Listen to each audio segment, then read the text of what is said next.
Fa olona 5 no voan'ny VIH/SIDA ankehitriny any Nosibe, vehivavy mivaritena ny ankamaroan'ireo ary 7 ao amin'ny tanan-dehibe, 12 hafa kosa dia hita ho Jamanjary, 12 amin'ireo no vehivavy bevoka. Manome vahana izany moa ny fitsindromana zava-mahadomelona any an-toerana.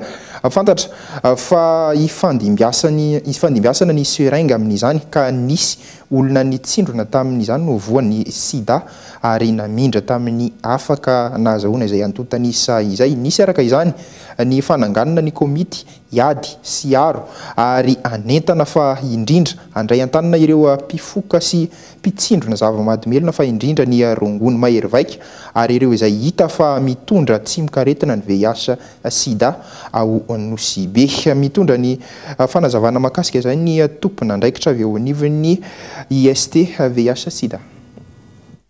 Dia mijerena ny momba ny VIH/SIDA satria efa nisy etude natao taty tamin'ny herintaona nahitana vehivavy bevoka maromaro izay mitondra tsy mikaretina.